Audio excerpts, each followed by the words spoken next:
So this will be the 78th edition of the Insta lecture, and it would be on the parathyroid pathology, the first part of the parathyroid pathology. Now, the entire parathyroid pathology is based on one key concept, that unlike any other endocrine organs, the main function of parathyroid gland is not to release some trophic hormones to control other endocrine organs or affect other endocrine organs. Rather, they deal with the serum ionized calcium. They control the level of the serum ionized calcium, which is quite unique for this, or distinctive for this endocrine organ. Now, primary hyperparathyroidism, currently this is the most common cause of asymptomatic hypercalcemia. So if the patient is accidentally detected with high serum calcium level, the first thing that you should rule out is primary hyperparathyroidism. And primary, secondary, tertiary, I discuss in a separate lecture, but right now I want to concentrate on the primary hyperparathyroidism. And there is if there is presence of symptomatic hypercalcemia, then please think about the malignancy associated hypercalcemia. That means cancer associated hypercalcemia, which could be due to osteolytic lesions by the cancer cells, or could be due to release of parathyroid related peptide, typically seen in squamous cell carcinoma of the lung. Now, if you consider it at the and primary hyperparathyroidism can also be symptomatic also. Like they can present if it is for long standing, and previously when it was not detected at an early stage, they can present with some bony lesions like osteoarthritis, fibrosis cystica, brown tumor. Brown tumor is basically a misnomer. It's basically a bony lesion which has to do with osteoclast, some microfractures, and deposition of hemosiderin and fibrous tissue. And deposition of hemosiderin gives it a brown color. So brown tumor is not a tumor, it's a misnomer. Rather, it's the skeletal manifestation of primary or hyperparathyroidism, mostly. Typically the skeletal manifestation of primary hyperparathyroidism. Primary hyperparathyroidism can also present with osteoporosis, and one key histological feature is dissecting osteoarthritis, or it's also characterized by a drum-like appearance. So in a nutshell, what I discussed, that currently the most common cause of asymptomatic hypercalcemia is primary hyperparathyroidism. In case of symptomatic hypercalcemia, don't think about primary hyperparathyroidism, think about cancer-associated hypercalcemia or malignancy-associated hypercalcemia. Now, coming to the causes of primary hyperparathyroidism, there are three known causes typically. One is parathyroid adenoma, the most common cause. Then there is parathyroid hyperplasia and parathyroid carcinoma. Parathyroid carcinoma out of the three would be least common.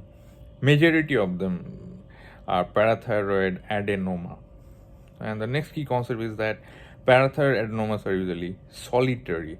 That means if only one organ is showing some kind of pathology, you need to think about parathyroid adenoma.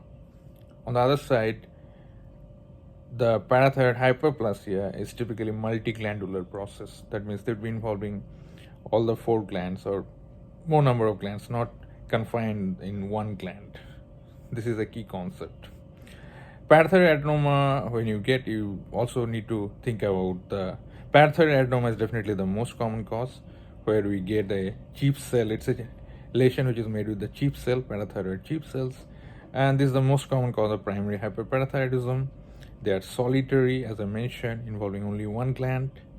And parathyroid adenoma, other point is this, that always rule out the possibility of MEN1 syndrome. That very often could be associated with MEN1 syndrome.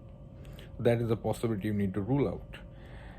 And parathyroid adenomas typically seen in middle-aged females, around 40s and 50s you'll be seeing, and it's a usually encapsulated lesion, and often at the periphery you get some normal appearing parathyroid gland. The least common one, parathyroid carcinoma, is only 1% of the primary hyperparathyroidism causes, and if they usually present with a very much symptomatic. If the parathyroid carcinoma is causing primary hyperparathyroidism, they can often present with symptomatic hypercalcemia with serum calcium level of more than 15 mg per dl.